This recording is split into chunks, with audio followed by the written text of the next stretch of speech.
ইসলামের দাওয়াত দিয়ে ঘরে ফিরলেন। মা আয়েশা সিদ্দিকা রাদিয়াল্লাহু তাআলা আনহা মা ফাতেমার যাওয়ার সম্পূর্ণ কথাগুলি আল্লাহর নবীর কাছে যখন তিনি খুলে বললেন, আল্লাহর নবী নিজে হেঁটে হেঁটে ফাতেমার বাড়িতে আসলেন।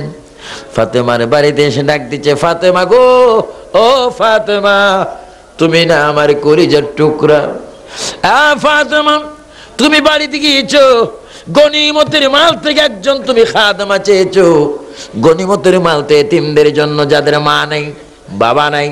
আমি তোমার বাবা বিশ্ব নবী মুহাম্মদুর রাসূলুল্লাহ সাল্লাল্লাহু আলাইহি ওয়াসাল্লাম এখনো তো তোমার সামনে আছি, গনিমতের মাল তো তোমাকে দেওয়া যাবে না। ফাতেমা, সংসারে তোমার কষ্ট হয় এটা আমিও বুঝি, কিন্তু তোমাকে আমি আজকে একটা দোয়া শিখাই দিয়ে যাব। আমার যুবক ভাইরা দোয়াটা মনে রাখবেন, আমার বুড়ো বুড়ো বাবারা মা বোনকে দোয়াটা শিখাই দিবেন। ফাতেমা, বাড়ির মধ্যে যদি একাইকে যদি কোনো কাজ করতে না পারো, তোমার হাতে ব্যথা হয়ে যায়, মাথা ব্যথা হয়ে যায়, পা ব্যথা হয়ে যায়, বুক ব্যথা হয়ে যায়, তুমি কাজ করতে পারো না, আমি তোমাকে শিখাই দিচ্ছি। বাবার সাথে বলো, তুমি 33 বার সুবহানাল্লাহ বলবা, 33 বার আলহামদুলিল্লাহ বলবা, 34 বার আল্লাহু আকবার বলবা। সর্বমোট এই 3টা তাসবিহ 100 বার তুমি পড়বা। 100 বার পড়ার পরে মহান আল্লাহর কুদরতি ভাবে তোমার শরীরের মধ্যে এমন একটা শক্তি এসে যাবে, তুমি কোটি কোটি কাজ যদি সংসার করো, তোমার শরীর কোনো ব্যথা হবে না। জোরে বলুন সুবহানাল্লাহ, আল্লাহু আকবার। এই আমল আমরা করতে চাই কি চাই না? 33 বার কি আলহামদুলিল্লাহ, সুবহানাল্লাহ, আলহামদুলিল্লাহ, 34 বার আল্লাহু আকবার। এগুলো যদি মা বোনেরা আমল করে তাহলে কষ্ট হবে না। সুবহানাল্লাহ বলবেন না? দেখছেন আমার নবী কেমন গভীর মনোযোগ। মা ফাতেমা কেমন? ফাতেমা, মা ফাতেমার একজন বোন ছিল হযরতে বিবি কুলসুম রাদিয়াল্লাহু তাআলা আনহা। ওনার মাজার আমি নিজে জিয়ারত করেছি, হযরতে কুলসুমের জিয়ারত করেছি। হযরতে বিবি কুলসুম যে ঘরের মধ্যে ছিলেন, ওই ঘর জিয়ারত আমি করেছিলাম এখন থেকে 13 বছর আগে। মক্কা মদিনার সরকারগুলো এখন বড় বেঈমান শয়তান সরকার, ইসলামিক যত স্মৃতিগুলো ছিল সবগুলো ভেঙে দিচ্ছে। আমার ভাইয়ারাম, হযরতে বিবি কুলসুমের ঘরে আমি গিয়েছি, সেখানে 2 রাকাত নফল নামাজ পড়েছিলাম 13 বছর আগে। আমার ভাইয়ারাম, হযরতে বিবি কুলসুমের স্বামীর নাম হচ্ছে হযরতে ওসমান গনি। শুধু হযরতে ওসমান গনি নয়, হযরতে ওসমান গনির একটা লকব ছিল, টাইটেল ছিল জিন্নুরাইন, অর্থাৎ নবীজি বলেছে, ওসমান গো, তুমি আমার 2 মেয়ে শাদী করনি, বরঞ্চ তুমি 2টি নূরের মালিক হয়ে গেছো। আরো জোরে বলুন না সুবহানাল্লাহ। যেখানে নবীর মেয়েরা নূর, জোরে বলেন, যেখানে নবীর মেয়েরা সেখানে নবী মাটি হয়ে যাবে না? নবী বলে মাটি হয়ে যাবে। আপনাকে মাটির দুরূদ শরীফ পড়েন নাকি? আমরা সব সময় পড়ি। আমার বাবাই পড়েন, আমার দাদাই পড়েন, বড় দাদাই পড়েন, তারপরে পড়েন আদম আলাইহিস সালাম পড়েন, নূরে মুহাম্মদ সাল্লাল্লাহু লা ইলাহা ইল্লাল্লাহ হাসবি রাব্বি জাল্লাল্লাহ মাফি কলবি গায়রুল্লাহ নূর মুহাম্মদ সাল্লাল্লাহু আর জোরে নূর মুহাম্মদ সাল্লাল্লাহু মুহাম্মদ মুস্তাফা সাল্লাল্লাহু আলা তুমি বাদশাহ বাদশাহ কামলেওয়ালা মুহাম্মদ মুস্তাফা সাল্লাল্লাহু আলা তুমি বাদশাহ তরানে ওয়ালা নবী বাঁচানে ওয়ালা। বলেন তরানে ওয়ালা নবী বাঁচানে ওয়ালা। এই কথার উপর আপনাদের ঈমান আছে কিনা? তরাবে মানি, তরাবে মানি কোথায় তরাবে? কোথায় রক্ষা করবে? হুজুর কামলা মাদ্দাজিল্লুল আলী বসে আছেন। ভাইরা আমার, আমি আপনি গ্রেফতার হয়ে যাব। গ্রেফতার এমন একটি গ্রেফতার, আনোয়ারা র্যাব বাহিনী পুলিশ বাহিনী যদি ধরে নেয়, জামিন পাওয়া যায় টাকা দিয়ে পয়সা দিয়ে ঘুষ দিয়ে, কিন্তু এমন একটি গ্রেফতার আমি আপনি হয়ে যাব হাসরের ময়দানে। ফেরেশতারা আগুনের রশি দিয়ে বাঁধবে, রশি হবে আগুনের, শিকল হবে আগুনের, হেসড়ে হেসড়ে যখন নিয়ে যাবে জাহান্নামের দিকে, নবীজি ডাক দিয়ে বলবে, ফেরেশতারা খামোশ, দাঁড়াও। ফেরেশতারা দাঁড়াও, কোথায় যাচ্ছ? কাকে নিয়ে যাচ্ছ? কেন নিয়ে যাচ্ছ? অপরাধ কি বলো? ফেরেশতারা বলবে, আয়া কায়া রাসূলুল্লাহ, আয়া কায়া হাবিবাল্লাহ। হুজুর এটা বড় বেনামাজি, হুজুর এটা বড় বেরোজগারি, হুজুর এটা বড় ছগলখোর, হুজুর এটা বড় সুদখোর ঘুষখোর, হুজুর এটা বড় জেনাখোর, হুজুর এটা বেশি বেশি ইসলাম বিরোধী কাজ করত, হুজুর এখানে কথা এক কথা কাজে আরেক রকম করতো। হিসাব নিকাশে দেখলাম সে জাহান্নামী হয়ে গেছে, এই জন্য বেঁধে বেঁধে তাকে আমি জাহান্নামে নিয়ে যাচ্ছি। আমার নবী ডাক দিয়ে বলবে, ফেরেশতারা শোনো, তাকে নিয়ে যাও, আমার কোনো আপত্তি নাই, কিন্তু আমাকে একটি কথার জবাব দাও। এই যে মানুষটিকে নিষ্ঠুরভাবে হাতে পায়ে আগুনের রশি বাঁধছ, মানুষটা তো কষ্ট পাচ্ছে, পানি পানি করে চিৎকার মারছে, আমি আওয়াজটা না শুনতাম তো ভালো হতো, আমি শুনেছি, একটু দাঁড়াও, ওই মানুষটির নবীর নাম কি একটু আমাকে বলো। ইয়া রাসূলুল্লাহ, লজ্জা হয় বলতে, যার হাতে পায়ে আমি শিকল মেরেছি তার নবীর নাম মুহাম্মদুর রাসূলুল্লাহ। আমার নবী চোখের পানি ছেড়ে বলে, উম্মত এই বুঝি অপরাধ করলি? ফেরেশতারা সামনের দিকে, তিল পরিমাণ সামনের দিকে যাইও না, আমার উম্মত কি গুনাহগার না নেককার আমি নিজ চোখে দেখবো। আবার মিজানের মধ্যে চলো, যখন মিজানের মধ্যে আনবে নবীজি নিজে নিজে দেখতে পারবে উম্মতের গুনাহ বেশি, সওয়াব একেবারে নাই। আল্লাহর নবী পকেট মোবারক হাত দিয়ে মিম হ্যাঁ মিম দাল একটা লেখা বাহির করে নেকের পাল্লার উপর এমনি ছেড়ে দেবে, বদের পলকা হাল্লা হয়ে যাবে, নেকের পাল্লা বাড়ি হয়ে যাবে। আল্লাহ ডিক্লার দেবে, ফেরেশতারা বেয়াদবি করিস না, আমার রাসূল যেই দিকে আমিও সেই দিকে। 1 মিনিট আগের জাহান্নামীকে 1 মিনিট পরে নবীর উসিলা আমি জান্নাতি বানাই দিলাম। সুবহানাল্লাহ, সুবহানাল্লাহ।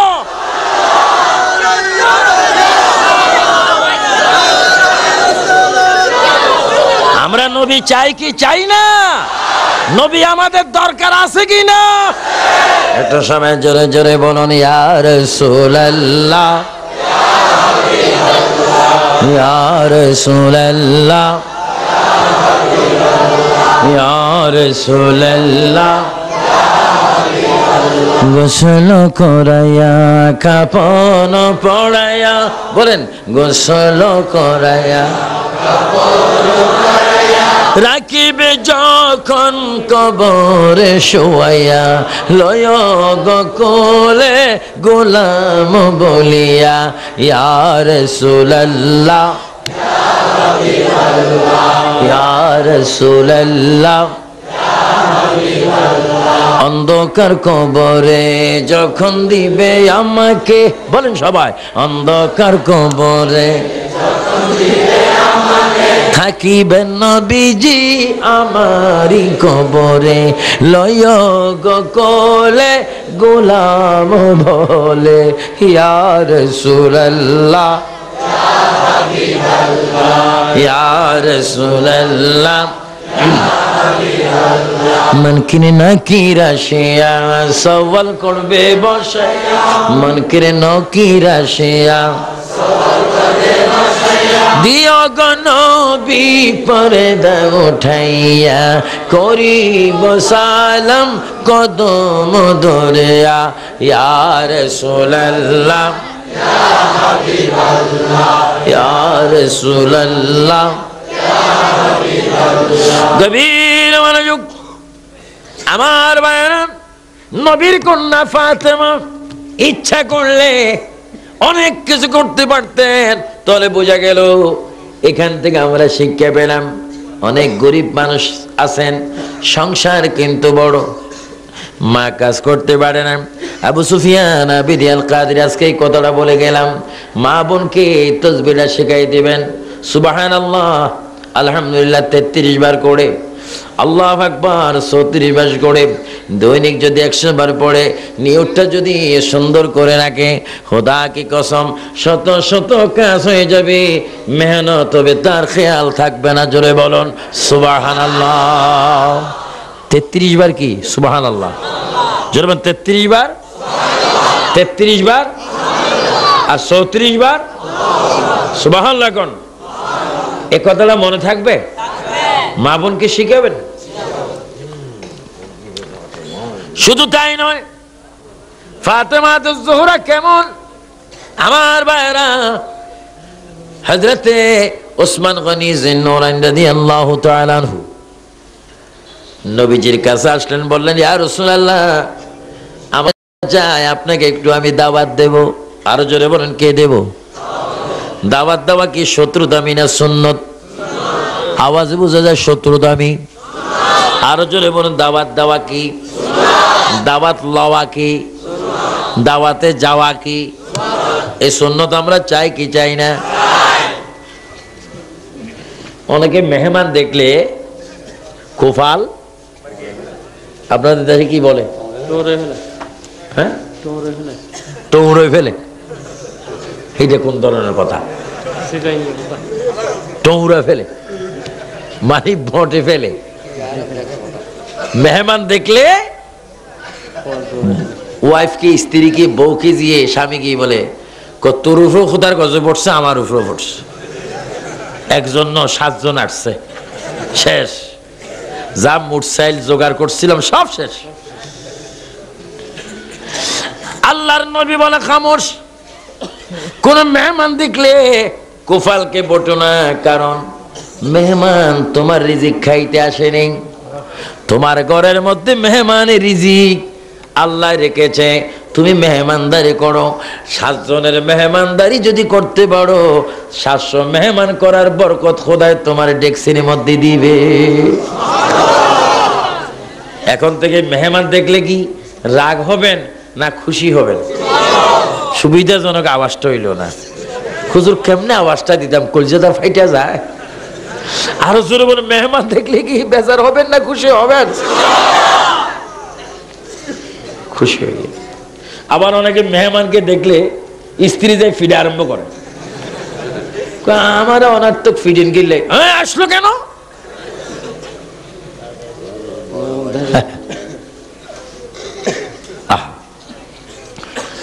আল্লাহর প্রিয় নবীর সাহাবী আল্লামা মাওলানা মুফতি আশিক রাসূল আব্দুর রহমান সুফুরি শাফি রাহমাতুল্লাহ আলাইহি কিতাবের মধ্যে তিনি বলেন, কিতাবের নাম বলে দিলাম নুজহাতুল মাজালিস।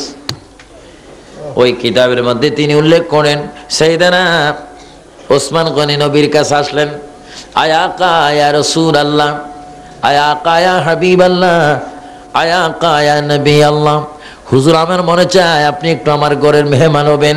শুধু আপনি নয়, সাহাবায়ে কেরামকে নিয়ে আপনি যাবেন।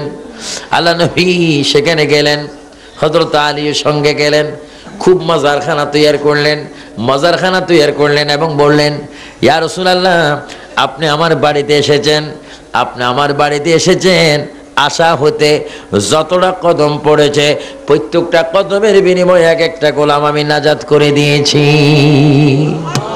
সুবহানাল্লাহ কোন সুবহানাল্লাহ। হযরত আলী দাওয়াতটা খেয়ে এসে ফাতেমাকে বলল, আহ আফসোস আফসোস। হযরত আলী কাঁদেন। ফাতেমা বলে, স্বামী চোখের পানি কেন? এই মাত্র দাওয়াত খেয়ে আসলেন, চোখের পানি কেন? আমি ফাতেমাকে আপনি বলতে হবে আপনার চোখে পানি কেন? আপনি তো কাঁদতে পারেন না, চোখের মধ্যে পানি কেন? হযরত আলী জবাব দিচ্ছে, ফাতেমা গো এই জন্য আমি কাঁদি। হযরত ওসমান গনি শানদার ভাবে একটা মেজবানি করেছেন, মেহমানদারি করেছেন, ওনার টাকা আছে, পয়সা আছে, রহমতুল আলামিনকে দাওয়াত দিয়েছেন, নবীও সেখানে গিয়েছেন।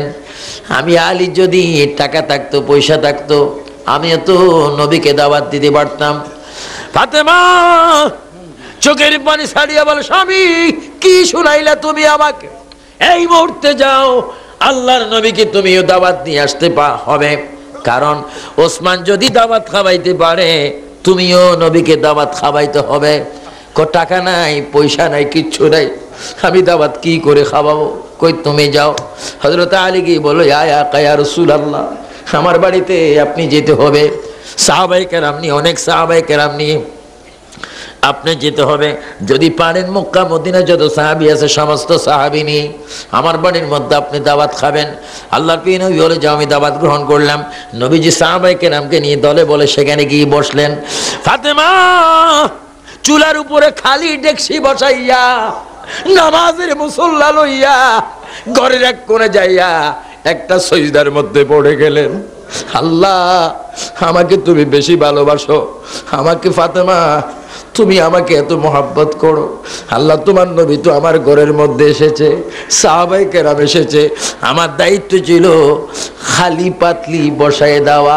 তুমি আল্লাহর কাছে আমি ফাতেমার ইজ্জতের দোহাই দিয়ে বললাম, জান্নাত থেকে এই মুহূর্তে আমার ডেক্সিটা তুমি বরফর করে দাও। জোরে বলুন সুবহানাল্লাহ, আল্লাহু আকবার।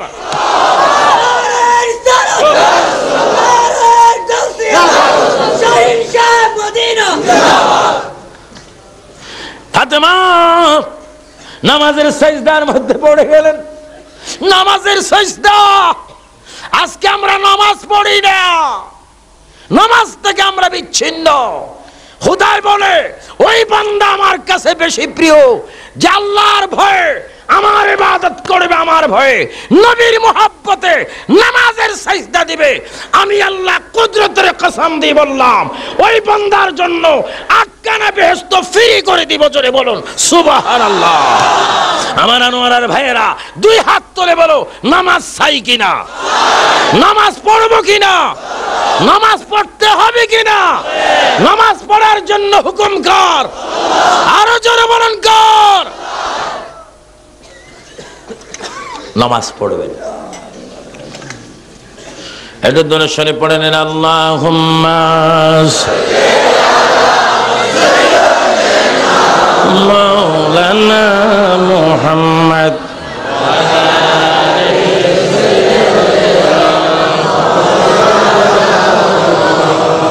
সৃষ্টি কুলের সবাই বলে আজকে মোদের খুশির দিন। সবাই বলুন, সৃষ্টি কুলের সবাই বলে আজকে মোদের খুশির দিন।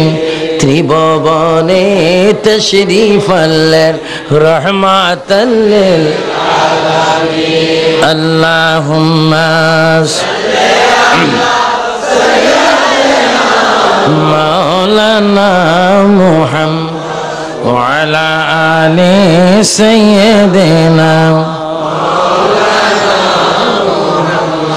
মা ফাতেমা সাজদা থেকে উঠলেন, খালি ডেক্সির কাছে গিয়ে দেখে জান্নাতের পালাও। সুবহানাল্লাহ। জান্নাতে খানা ভরপুর হয়ে গেল। বিসমিল্লাহ কোণে কোণে বর্তনের মধ্যে, জরফনের মধ্যে, প্লেটের মধ্যে, থালের মধ্যে দিচ্ছেন। খাইতে খাইতে খাইতে খাইতে সাহাবায়ে কেরাম পেট ভরে রুচি মতো খাইলেন, নবীজিও খাইলেন। এবার আবার নজর করে দেখে দেখছি এখনো বড়ার মধ্যে রয়েছে। এক সামিস পর্যন্ত ডেক্সি থেকে কমতে হয়নি। সাহাবায়ে কেরাম বলে, মজার খানা খাইলাম, নবীর সাথে আসলাম, ফাতেমার ঘরে আমরা খাইলাম। নবীজি ডাক দিয়ে বলে, প্রাণের সাহাবেরা, তোমরা খানা খেয়েছো? কি খানা খেয়েছো? কোথার খানা খেয়েছো? হুজুর, আমরা মা ফাতেমার ঘরে খানা খেয়েছি। আমার নবী বলে, ফাতেমার ঘরের খানা মোটো খাওনি, দাওয়াত দেওয়ার দায়িত্ব ছিল ফাতেমার, ঘরের চুলার মধ্যে ডেক্সি দেওয়ার দায়িত্ব ছিল ফাতেমার, আর জান্নাত থেকে খালি ডেক্সির মধ্যে খানা পাক করে পাঠায় দাওয়াত ছিল আল্লাহ। সুবহানাল্লাহ, সুবহানাল্লাহ। যদি বলেন নবীজির কন্যা ফাতেমা, আরো জোরে নবীজির কন্যা, আরো জোরে নবীজির কন্যা। ওনাকে আমরা চাই কি চাই না? জান্নাতুল বাকিতে শুয়ে আছে, কবরের কোন চিহ্ন নেই, জান্নাতুল বাকিতে শুয়ে আছে। তার বার মদিনা শরীফ গেলাম, আপনাদের দোয়ায় 13 বার। যতবার মা ফাতেমার কবরের কাছে যায় কলিজাটা 2 ভাগ হয়ে যায়। ফাতেমা গো, তুমি তুই ফাতেমা, যেই ফাতেমাকে আল্লাহর নবী বেশি আদর করত, সেই ফাতেমার কবরের চিহ্ন নাই। কিন্তু ফাতেমা জোহরা রাদিয়াল্লাহু তাআলা আনহা, তিনি কবরের মধ্যে কে ফুসি গেছে না কোনো সশরীরে আছে? আরো জোরে আছে কিনা? আছে কিনা? থাকবে কিনা? এটা আমাদের বিশ্বাস হয় কিনা? আমিন বলেন।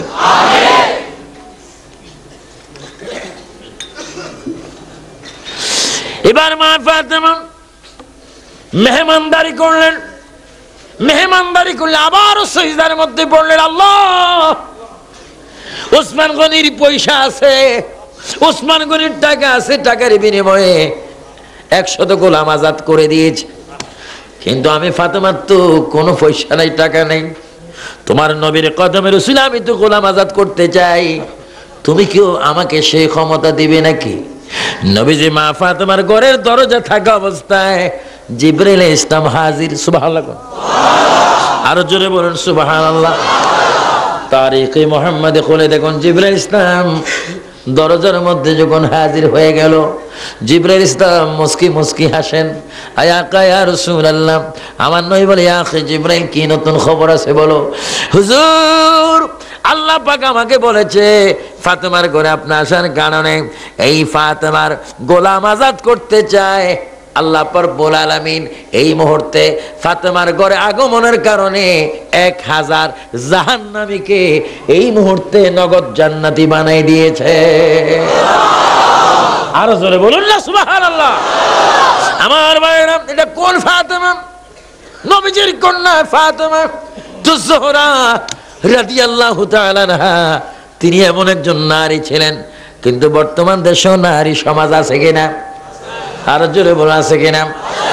মাঝে মাঝে দেখা যায় অনেক নারী চেয়ারম্যান, অনেক নারী পুলিশ, অনেক বিডিআর পুলিশ, অনেক নারী কমিশনার, বাধ্যতামূলক এখন পৌরসভার কমিশনার মহিলা হয় কি হয় না? আমার প্রশ্ন থাকবে, আমার কথা থাকবে, তুমি মহিলা পুলিশ হও আমার আপত্তি নাই, তুমি কমিশনার হও আমার আপত্তি নাই, কিন্তু একটা আপত্তি, তুমি তো মরবে, কবর কি জবাব দিবে? তুমি বড় প্রধানমন্ত্রী হয়েছে, বিরোধী নেত্রী হয়েছ, এটা বড় কথা নয়। মুসলমান ফ্যামিলির ঘরের কন্যা, আমাদের বাংলাদেশে 2 জন মহিলা অনেক সময় খোদাকে অনেক মানে না, নবীকে এত মানে না, তাদেরকে যা মানা মানে। আমি বুঝলাম না, যদি আপনাকে কবরের মধ্যে প্রশ্ন করা হয়, মার রাব্বুকা, আমি 19 দফার মধ্যে ছিলাম, ও আমার দিনুকা, আমি 7 দফার মধ্যে ছিলাম। ফেরেশতারা বলবে কোনো দফা নেই, 1 দফা আরম্ভ করো, ফিটে ফিটে আরম্ভ করো। নাউজুবিল্লাহ, নাউজুবিল্লাহ।